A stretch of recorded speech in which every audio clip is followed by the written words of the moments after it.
Bueno, muy buenos días. Estamos empezando una vez más el estudio bíblico en las reflexiones bíblicas de la Escuela Bíblica de la Iglesia Bautista de Paso del Rey. Por este medio, el muro de Facebook, La Bautista. Así que en esta mañana vamos a estar viendo el pasaje de Marcos en el capítulo 6, del versículo 45 en adelante. El domingo pasado hicimos un paréntesis para ver el pasaje de Lucas que, como señalábamos, no estaban ni en Marcos ni en Mateo. Pero estamos con un pasaje que es continuación de lo que vimos no el domingo anterior, sino el anterior. Es decir, hace 2 domingos atrás estuvimos viendo el texto de la alimentación de los 5.000. Y lo que vamos a ver hoy es la continuación de ese texto. Si ustedes ven ahí en Marcos capítulo 6 o en Mateo capítulo 14, es la continuación no solamente en orden, sino también temática, porque continúa con lo que se venía hablando, ¿no es cierto?, de la alimentación de los 5.000, del momento en que Jesús estaba con toda esa multitud y la salida de esa situación.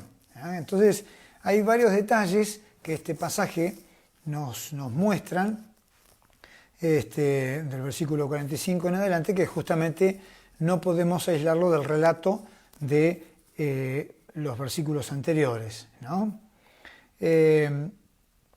Voy a leer en Marcos capítulo 6, versículo 45 en adelante, y luego vamos a estar comparando con el pasaje de Mateo, que en Lucas este relato no aparece, pero sí aparece en Juan, como habíamos visto hace 2 domingos atrás, y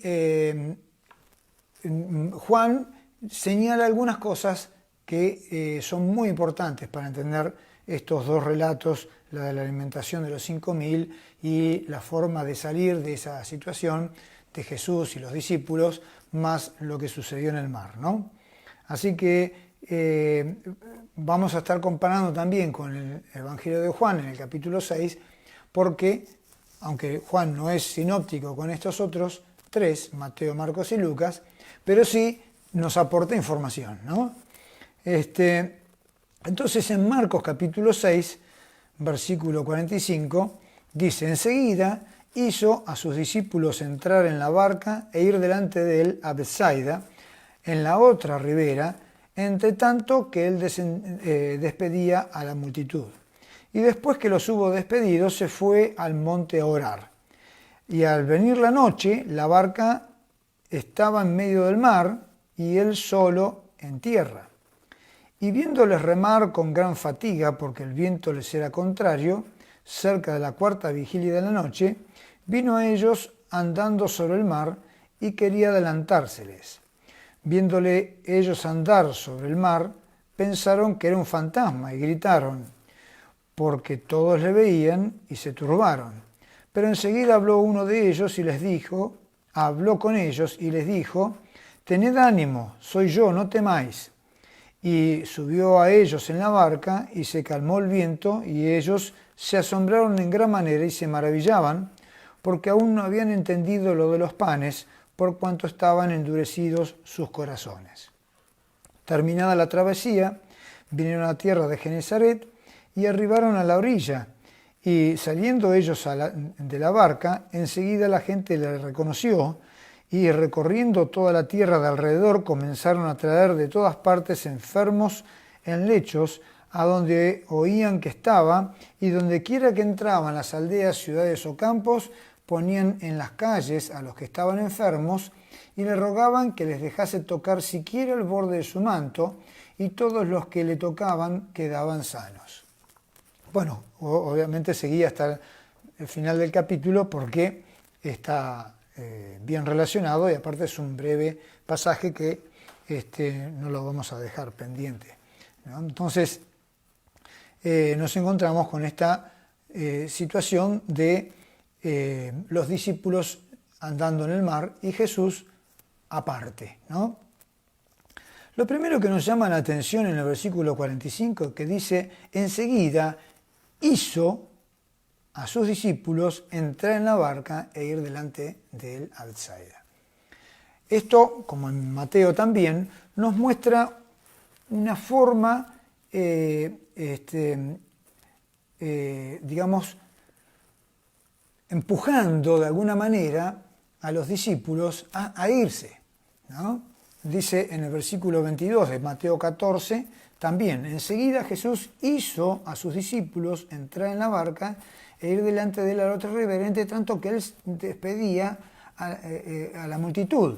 Es decir, se quedó él solo despidiendo a la multitud. ¿Por qué esto de hacer que se vayan, ¿no? Hacer que se vayan en la barca al otro lado de la ribera, ¿no? Y él quedarse solo. Es una cosa que nos genera, si ponemos atención, cierta sorpresa. Podemos pensar en los propósitos y demás, pero en el Evangelio de Juan tenemos que acordarnos que el pasaje del capítulo 6, versículo 15, que es la forma en que Juan terminaba, lo habíamos visto hace 2 domingos atrás, el relato de la alimentación de los 5.000 era, pero entendiendo Jesús que iban a venir para apoderarse de él y hacerle rey, volvió a retirarse al monte él solo. Esto nos explica, este detalle del versículo 15 de Juan 6, nos explica esta urgencia de hacer ir a los discípulos solos, ¿no? Y quedarse él despidiendo a la multitud. Es decir, de alguna manera protegió a los discípulos de esa influencia de la multitud queriendo hacerle rey o pensando en hacerle rey. Como Jesús se dio cuenta que podía pasar eso, antes de que hubiera algún tipo de manifestación en este sentido, Jesús hace ir a los discípulos solos en la barca. Adelántense, váyanse. Hizo irse. ¿Por qué? Bueno, tenemos que tener en cuenta que los discípulos eran muy influenciables con esta situación, ¿no? Es decir, los discípulos mismos también tenían este concepto de un Mesías revolucionario. Acordémonos que la mamá de Jacobo y Juan le había pedido, o le pediría en un momento, a Jesús que cuando él esté en su trono, pensando en un trono terrenal, como rey, como soberano, ¿no es cierto? Un soberano mundial, ¿no? Cuando él esté en su trono, ponga a sus hijos, a Jacobo y a Juan, uno a su derecha y otro a su izquierda. También había una disputa entre los discípulos de quién era el mayor, porque obviamente estaban pensando en un lugar en el reino, ¿no? Pero en un reino terrenal. Cuando la guardia, digamos, los soldados del sumo sacerdote fueron a prender a Jesús, Pedro no titubeó en sacar su espada para defender, es decir, para tomar acción.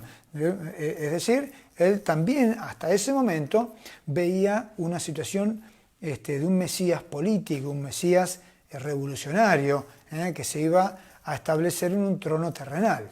Así que los discípulos estaban influenciados por este pensamiento y digamos, lo mantenían. Cuando Jesús le va a presentar a los discípulos que él tenía que ir a Jerusalén, porque ahí tenía que padecer la violencia de los líderes religiosos y morir en la cruz, Pedro lo toma aparte y dice, lo trató de reconvenir, es decir, de convencer de que no haga eso, que esto no te pase, le dice a Jesús, que esto no te pase, tal cosa no te acontezca en la versión Reina Valera, que esto no te pase a vos, ¿no? Y Jesús lo reprende diciendo, apártate de mí, Satanás, porque me eres piedra de tropiezo. Se dio cuenta Jesús que era todo un pensamiento, una filosofía, una forma de ver las cosas que no era del Padre, no era de Dios, no era su enseñanza, no era el propósito por el cual había venido Jesucristo. Entonces lo reprende, ¿no? Porque eso es el pensamiento de Satanás diseminado en el mundo. Es decir que los discípulos eran influenciables por este pensamiento que Jesús se dio cuenta que la multitud estaba empezando a alimentar, tomarlo para hacerlo rey. Era un tiempo muy convulsionado. Por ahí nosotros nos hacemos la imagen de la campiña, del mar, toda esta cosa así un tanto romántica, ¿no? de los relatos de los evangelios, pero tenemos que tener en cuenta que era un tiempo políticamente y socialmente muy, pero muy convulsionado. Hace 3 domingos atrás vimos el relato cuando Herodes mata a Juan el Bautista, que justamente esto provocó que Jesús quisiera apartarse con los discípulos, ¿no? Cuando los discípulos vienen con las noticias de las cosas que habían hecho en esa tarea misionera, Jesús, después de enterarse de la muerte de su pariente, Juan el Bautista, le dice a los discípulos: vamos a un lugar a descansar, y también él aprovecha para alejarse un poco de toda esa situación, porque habían matado a Juan el Bautista. Todo eso lo habíamos visto en su momento viendo esos pasajes, y tenemos que entender que esa zona, la zona de Galilea, estaba gobernada por Herodes, ¿no? Pero, ¿cuál Herodes? Porque son varios los Herodes que se mencionan en la Biblia, ¿no? Herodes el Grande, aquel que había matado a los niños de Belén, de la pequeña aldea de Belén, a los que los magos que venían de Oriente se le habían presentado diciéndole que un rey había nacido, ¿no? Ese Herodes el Grande, por permiso del Imperio Romano, que era el que estaba sometiendo a toda la región circundante del mar Mediterráneo, incluso Palestina, el Imperio Romano dominaba y subyugaba con grandes impuestos. Le había dado a Herodes el Grande ese privilegio de ser rey de toda esa zona, pero con permiso del Imperio Romano, a la muerte de Herodes el Grande, repartió entre sus 3 hijos las tierras de la zona de Israel que él tenía bajo su reinado. Así que tenemos a Arquelao, que se quedó en la zona de Judea y Samaria, Felipe en la zona de Traconite e Iturea, y Herodes Antipa en la zona de Galilea y Perea. Y cuando veíamos el caso de la muerte de Juan el Bautista, ahí veíamos que Juan el Bautista justamente le señalaba que no podía tener a Herodías como su esposa, porque Herodías era la esposa de Felipe, el hermano de Herodes Antipas. Así que, fíjense, no solamente era convulsionado ya por el hecho de estar subyugados por un imperio que les imponía cargas de impuestos muy grandes, tener a los soldados romanos haciendo guardia por todo el territorio, establecidos con guardias que mantenían la fuerza, la falta de libertad que tenían en lo religioso, en algunos aspectos, siempre teniendo que someterse a las reglas, a las demandas de los gobernantes romanos que estaban en el lugar representando al imperio.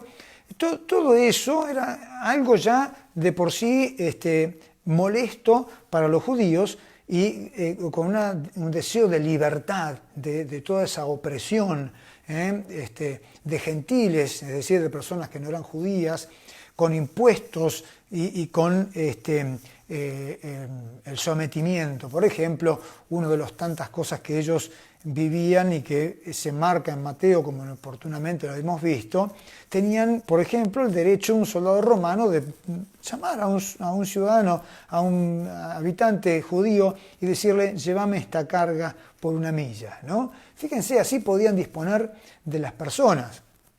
Eso era muy molesto y eso era algo que generaba un deseo de revolución, y de hecho en Galilea hubieron muchos levantamientos, ¿no? Así que era un momento muy convulsionado a nivel internacional por el dominio del Imperio Romano. Pero también ahí mismo, con este gobernante que era Herodes Antipas, fíjense qué clase de gobernante tenían, que su hija danza, ¿no? y le dice que le pida lo que quiera porque se lo va a dar, ¿no es cierto?, hasta la mitad de su reino. Salomé era un adolescente bailando, ¿no? Imagínense qué tipo de gobernante que frente a la danza de una adolescente ofrece su imperio, pero peor, con la influencia de una esposa como era Herodías, que había dejado a Felipe para unirse a su cuñado, ¿no? Con el odio que tenía Juan el Bautista, le dice a su hija que le pida la cabeza de Juan el Bautista. Y Herodes, en vez de imponerse y decir, no, esto no lo voy a hacer, tan manipulable, tanto por su esposa como por su hija, prefiere, en vez de imponerse, decir, no, esto no lo voy a hacer, le corta la cabeza a Juan el Bautista y la trae en una bandija como le había pedido. Fíjense qué clase de gobernante, ¿no es cierto? Así que con esa visión gobernaba al pueblo también, en ese tipo de caprichos y de manipulaciones. Así que era un tiempo muy, muy convulsionado, no solamente por lo político y lo social, sino también por lo económico, porque imagínense lo que era la carga de opresión de tener que estar pagando impuestos al Imperio Romano. Así que, obviamente, ven una persona como era Jesús y dicen, sería ideal para que sea rey. Los discípulos eran influenciables por todo eso. Ellos, obviamente, podían imaginar en Jesús el Mesías redentor que podía solucionar todo ese problema político, social y económico. Así que, como eran influenciables, Jesús, cuando intuye que la multitud estaba por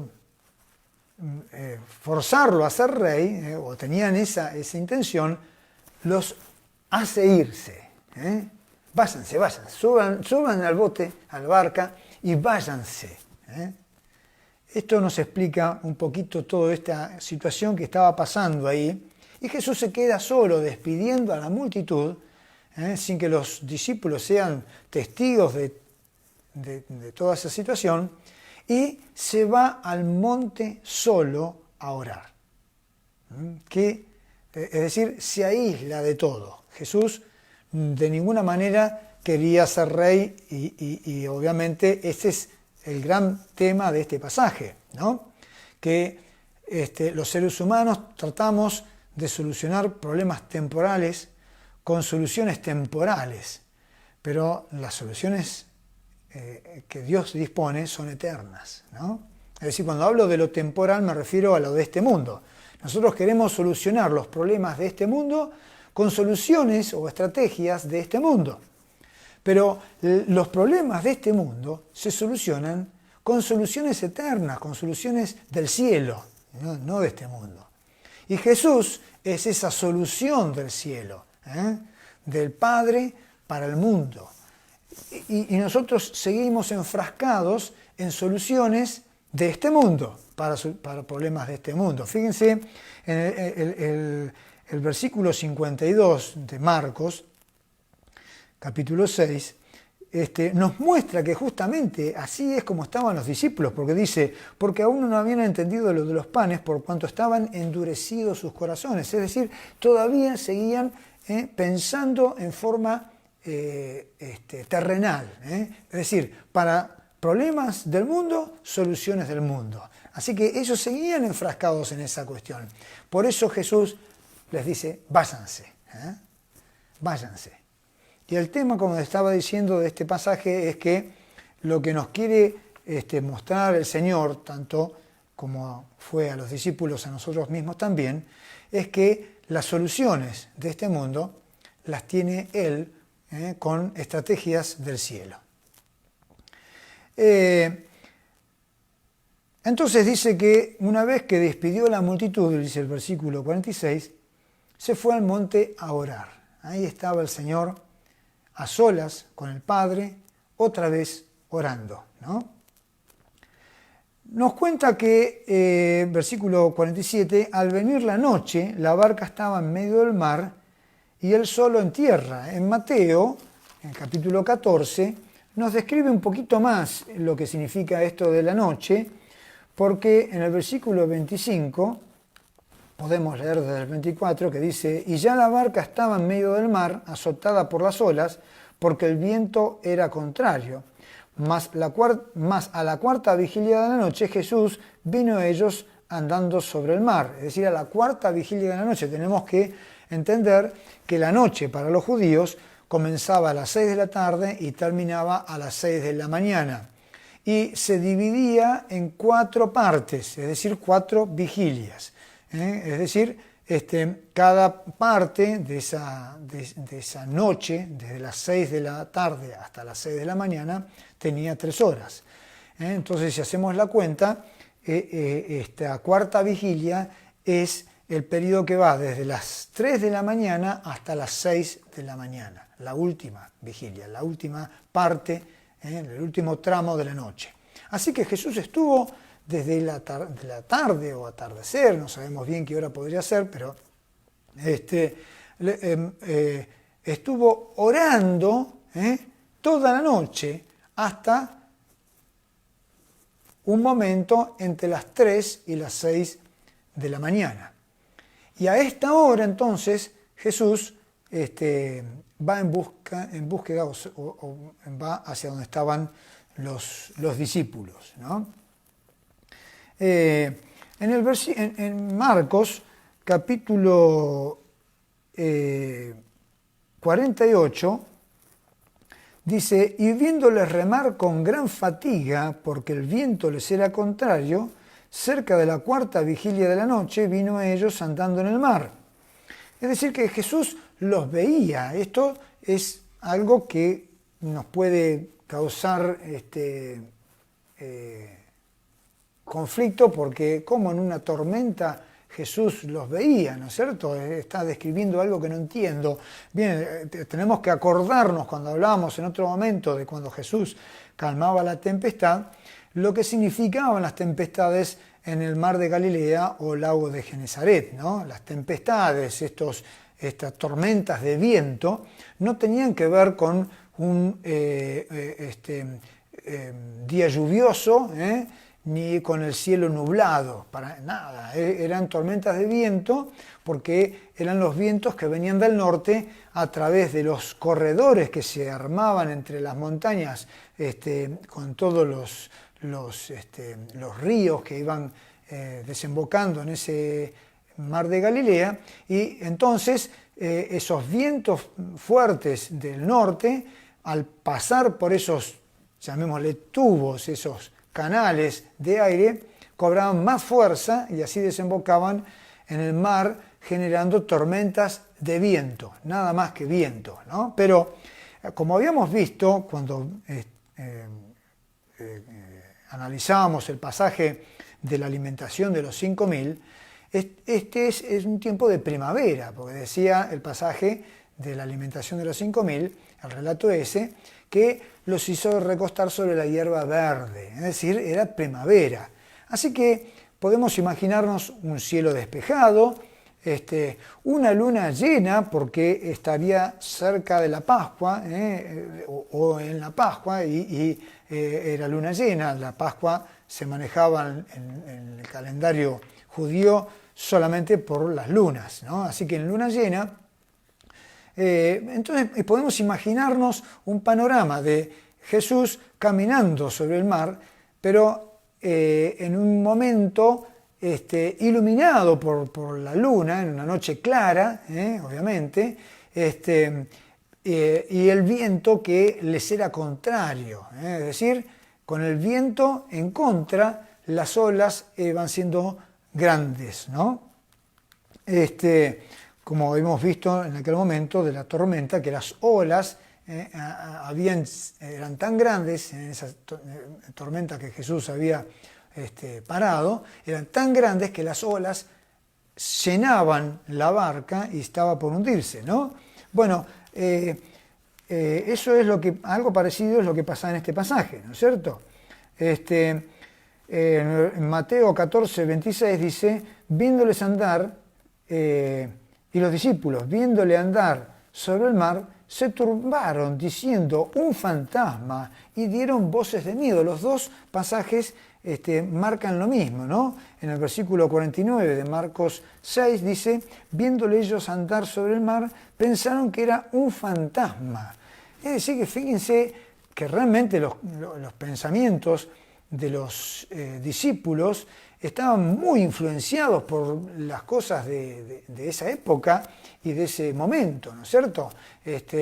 No solamente por las cuestiones políticas, sociales, económicas, sino también por las creencias de ese momento. Pensaban que era un fantasma, cosa que el Señor Jesús les hizo comprender que esas cosas no eran así, ¿no? Entonces, asustados, influenciables, temerosos, de esta manera así tan indefensa y en medio de la tormenta de viento, con el viento en contra, ahí estaban los discípulos en esa barca, esta vez sin Jesús, porque la otra vez Jesús estaba durmiendo en el cabezal de la barca, pero esta vez estaban sin Jesús. Yo quisiera pensar no solamente en el relato de Pedro, que Marcos registra acá, sino también en lo impactante que habrá sido para Mateo, porque Mateo pone algunos detalles que en el Evangelio de Marcos no están, ¿no? Lo impactante que habrá sido para Mateo toda esta situación, porque tanto Jacobo como Juan, como Pedro, como Felipe, eran personas de mar, ellos trabajaban en el mar. El resto de los discípulos no sabemos mucho sobre ellos, pero Mateo sí sabemos que no era una persona de mar, no era un pescador, era un hombre de dinero, un hombre sentado a la mesa escribiendo y tomando nota, un hombre de números, un hombre de letras, y no tenía nada que ver con estas profesiones marítimas, ¿no? Así que podemos agregar algo más a lo que vivían los discípulos. Mateo particularmente estaba viviendo un susto terrible en medio del mar, picado por el viento, con una situación que era ajena a él. Él no podía aportar nada a esa situación complicada del mar, ¿no? Así que uno podría meterse en la mentalidad de los discípulos en ese momento y ver no solamente la situación convulsionada, socialmente hablando, políticamente, económicamente, sino además la preocupación particular de los discípulos en este momento y especialmente la de Mateo, el miedo que ellos tenían, y ha sumado ahora las creencias que circundaban en el lugar que un fantasma podía andar por el mar, ¿no es cierto? Entonces, la verdad que se nos asemeja mucho a nuestras realidades. No ha cambiado nada. El ser humano es el mismo. Es decir, cambian cuestiones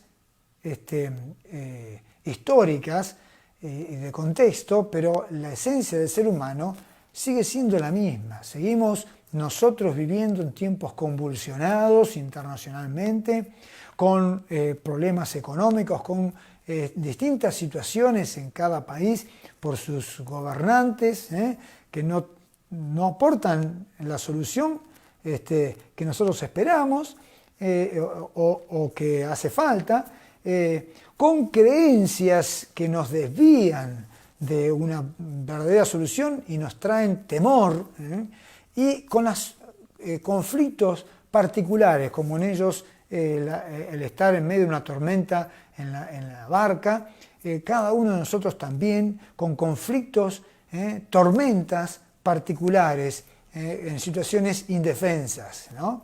Así que este pasaje tiene que ver con nosotros, con la naturaleza humana. Y como estaba diciendo, este pasaje nos habla de que para problemas del mundo no podemos buscar soluciones del mundo. Los problemas del mundo se solucionan con soluciones eternas provistas por Dios, el creador del cielo y de la tierra. Y Jesús se revela una vez más como el que vino a solucionar los problemas del mundo.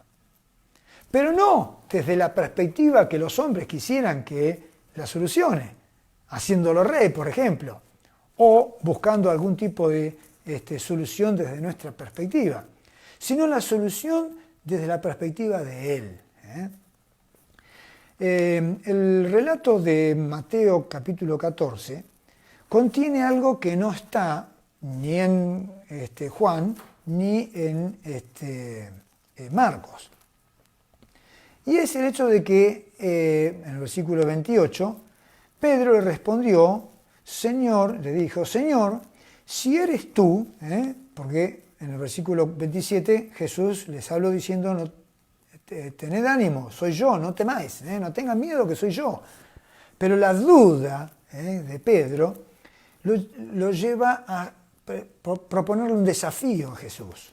Y entonces dice en el versículo 28, si eres tú, manda que yo vaya a ti sobre las aguas. Y él le dijo, ven. Y descendiendo Pedro de la barca, andaba sobre las aguas para ir a Jesús.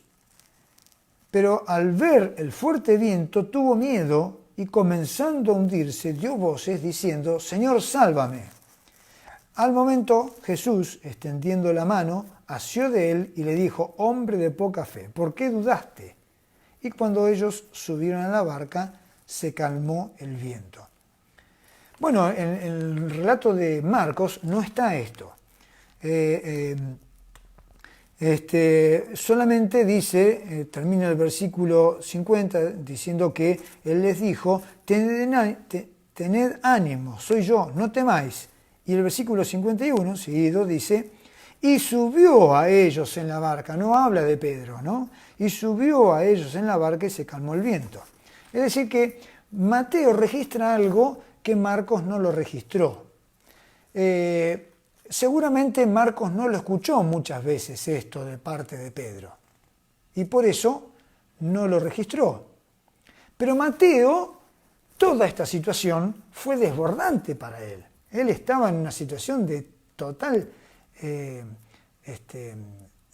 indefensa, ¿no?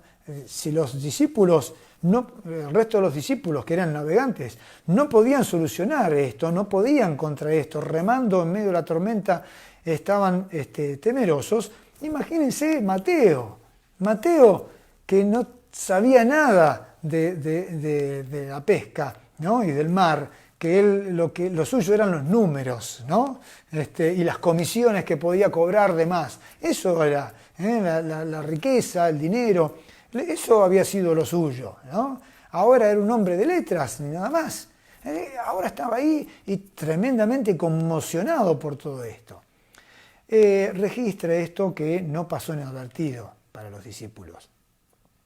Pero Pedro seguramente no lo contó muchas veces, porque eso es lo que nos pasa a nosotros, ¿no? Un hecho como este tiene dos facetas.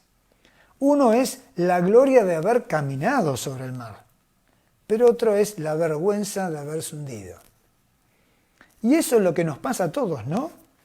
Nosotros nos privamos de contar muchas veces aquellas cosas que fueron gloriosas en nuestra vida, porque fueron empañadas por la vergüenza del fracaso, ¿no? Mateo no tiene ningún problema en contarlo porque está viendo la mano de Dios en todo esto. Es decir, para Pedro podría haber sido una vergüenza no haber tenido fe y haberse hundido. Pero Mateo ve la gloria de Dios, lo glorioso del hecho, no en que Pedro caminara, sino en que Jesús lo tomó de la mano y lo levantó. Era una vergüenza para Pedro haber dudado, no haber tenido fe. Si hubiera caminado y llegado hacia él, hubiera sido todo un éxito, ¿no? Pero así sucede con todas las cosas en nuestra vida. Dice la palabra que al Padre le agradó encerrar todo bajo pecado para que en todo tenga Cristo la preeminencia. No te avergüences de tus fracasos porque siempre van a estar. Siempre va a haber fracasos porque eso es parte de nuestra naturaleza. Si no hubiera sido así, Jesús no hubiera tenido que haber venido a morir en la cruz. Es decir, nuestros fracasos muestran que el único Salvador es Jesucristo. Así que si Jesús no te toma de la mano, te vas a seguir hundiendo. Te vas a seguir hundiendo. No pienses que tu vida va a ser permanentemente éxitos, caminando sobre el mar, sino que te vas a hundir. Es inevitable. Esto va a pasar porque es parte de la vida de este mundo. Pero lo importante es que te aferres de la mano de Jesucristo y el Señor te va a levantar. Ahí está nuestra fe, nuestra salvación y nuestra victoria, que no tiene que ver con el éxito, ¿no?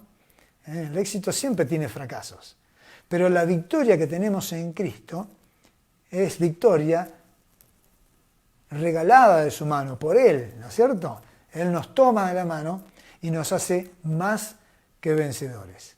Así que no te preocupes por tus fracasos, poné tu mano en la mano de Jesucristo, entregale tu vida a Jesucristo, ¿no? Y no vas a andar caminando siempre sobre el mar, te vas a hundir, es seguro, pero Él te va a levantar, Él te va a levantar. Nuestra vida no es un permanente caminar sobre el mar, más bien es un permanente hundirnos, ¿no es cierto? Pero el Señor está ahí para levantarnos. Así que Mateo registró esto como algo que era importante de la vida del discipulado. No era importante en la vida de Pedro, pero es importante en la vida con Cristo. Muchas veces te vas a encontrar con el éxito de la fe de caminar sobre el agua, pero vas a ir seguido de un fracaso y la victoria está no en haber caminado sobre el agua, sino en aferrarnos de la mano del Señor. Así que cuando Jesús lo vio hundirse, porque tuvo miedo frente al viento, ¿no? Qué cosa ilógica, ¿no es cierto?, que es el miedo. Estaba en la barca y quizá, digo yo, pienso, por ahí no tendría tanto miedo porque era el ámbito que él manejaba. Pero ahora estaba caminando sobre el agua y le dio miedo el viento. El miedo es inexplicable, ¿no es cierto? Pero es parte de nuestra naturaleza humana en donde nosotros nos damos cuenta que somos indefensos, incapaces. Y ese miedo lo llevó a dejar de confiar en el Señor. El problema no es el miedo, el problema es dejar de confiar en el Señor. Jesús le había dicho, ven, así que él podía llegar hasta él, ¿no es cierto? Pero el miedo, además de ser lógico, muestra nuestra naturaleza humana. El problema nunca es tener miedo, el problema es dejar de confiar en Dios porque tenemos miedo. Entonces, al dejar de confiar en Dios, ¿por qué decimos que dejó de confiar? Porque Jesús lo toma de la mano, dice en el versículo 31, extendiendo la mano, asió de él y le dijo, hombre de poca fe, ¿por qué dudaste? Yo me permito imaginármelo a Jesús acá con un tono un tanto risueño, ¿no? Es decir, medio como riéndose de la situación. Hombre de poca fe, ¿por qué dudaste? Él, digamos, si si hubiera seguido, ¿no? Pero él lo tomó y dice que así entraron ambos en la barca. Y cuando entraron en la barca, Marcos dice que entró Jesús en la barca, porque la clave es que entró Jesús en la barca, no Pedro, ¿no? Cuando Jesús entró en la barca, el viento se calmó. Y en el versículo 33 de Mateo dice que entonces adoraron a Jesús diciendo: verdaderamente eres Hijo de Dios. En Marcos, como habíamos visto, detalla esta cuestión de que porque aún, versículo 52, Marcos 6, 52, ¿no? Dice, versículo 51 dice: y subió a ellos en la barca y se calmó el viento, y ellos se asombraron en gran manera y se maravillaban porque aún no habían entendido lo de los panes. ¿Qué tiene que ver esto? ¿No? Porque por cuanto estaban endurecidos sus corazones. No habían entendido lo de los panes. ¿Qué cosa no habían entendido? Bueno, si ustedes recuerdan el estudio o lo escuchan, lo ven, ¿no? Buscan y lo escuchan. El estudio que habíamos hecho sobre el relato de la alimentación de los 5.000, habíamos visto que el milagro de la multiplicación no se había hecho en las manos de Jesús, sino en las manos de los apóstoles. ¿Se acuerdan de eso? Es decir, Jesús partió en 12 partes el pan y los peces y se los dio a los discípulos y ellos comenzaron a repartirlo a la multitud y sobraron una cesta por cada discípulo, una cesta de panes y peces por cada discípulo. Es decir, en las manos de los discípulos se había multiplicado el pan y ellos todavía no entendieron eso. Eso es lo que está diciendo. Iban en medio de la tormenta y todavía no entendieron lo de los panes, es decir, que ellos tenían autoridad, que ellos podían hacer las cosas que Jesús hacía. Todavía no habían entendido. Era así. Es decir, este pasaje no solamente nos muestra que la mente, digamos, de los discípulos estaba contaminada por la mentalidad de la época y del mundo, ¿no? Pensando en que el que venía era un fantasma, pensando que Jesús iba a ser un rey, un Mesías rey, gobernante de un trono terrenal, contaminada en general por el pensamiento y la corriente de pensamiento del mundo, sino que además ellos no podían entender lo que Jesús les estaba haciendo ver en sus propias manos. En sus propias manos. Cuando Jesús entró en la barca, se calmó el mar. Es decir, ellos experimentaron lo mismo que habían experimentado entonces en la multiplicación de los panes, pero no lo entendían. Jesús les había dado autoridad para que ellos pudieran reprender la tormenta, calmar el viento, pero no lo estaban haciendo, no lo habían entendido.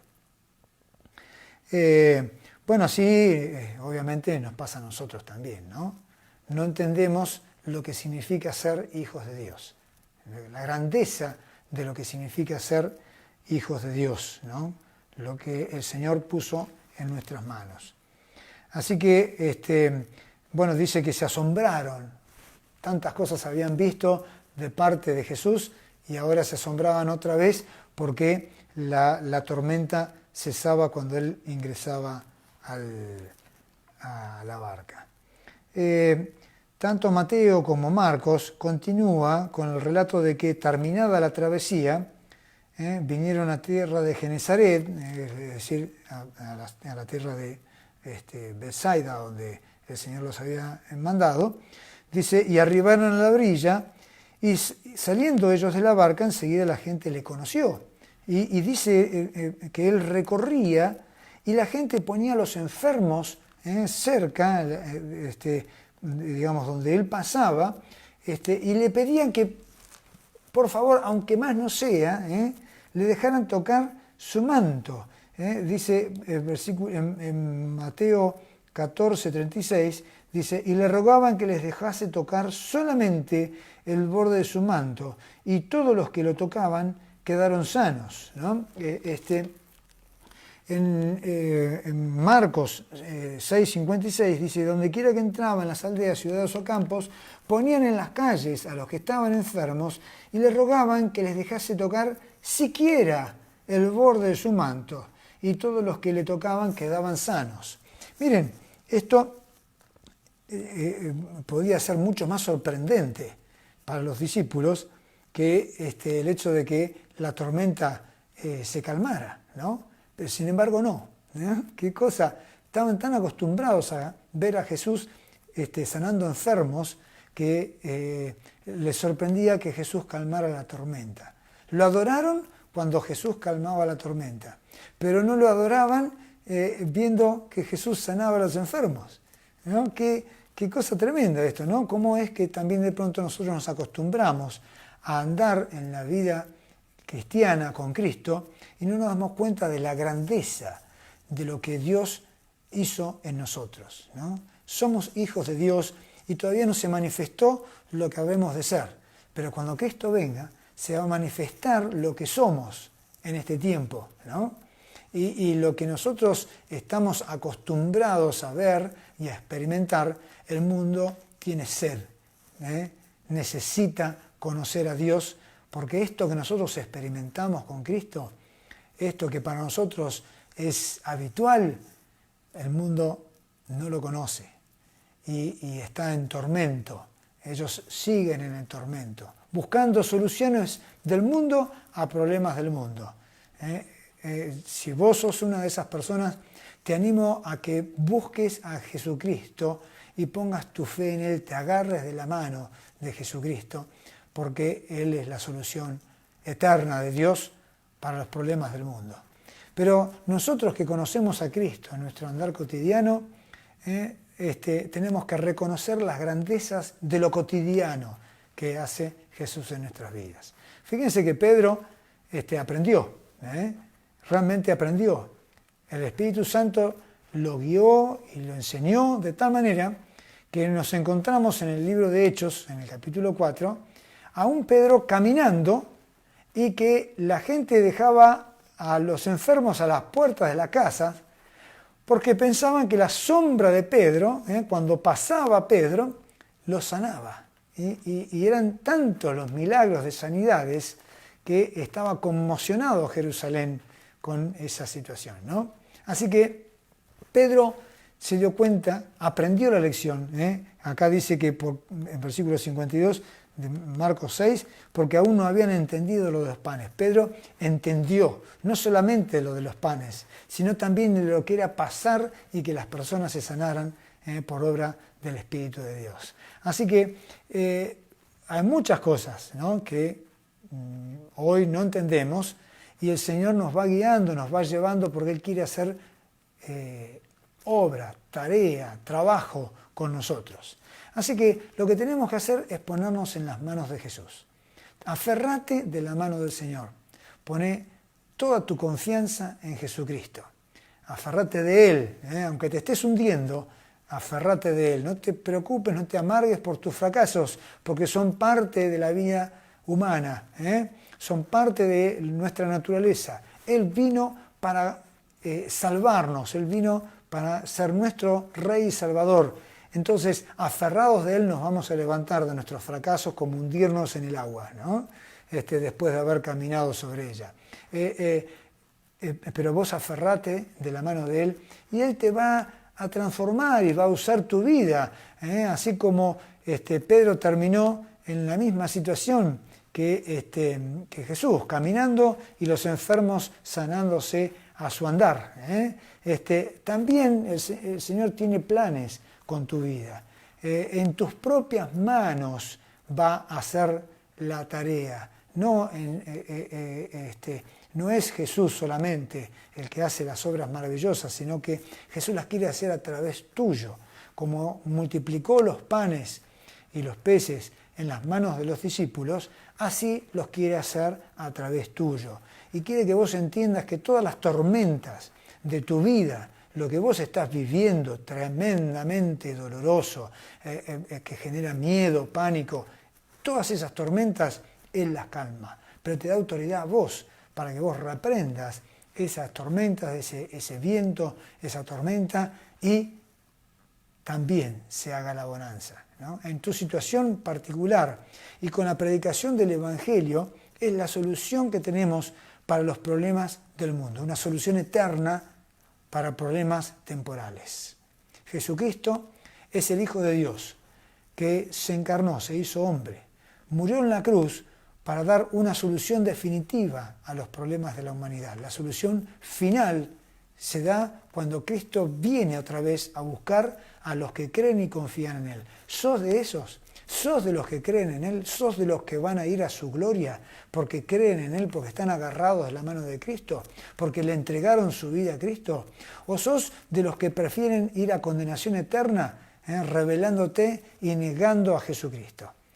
Te animo a que le entregues tu vida a Cristo, te arrepientas de rechazar a Jesús, que pongas tu fe en Jesucristo y sea en el éxito o en el fracaso, Él siempre te va a dar su victoria, la victoria que obtuvo por su muerte y su resurrección.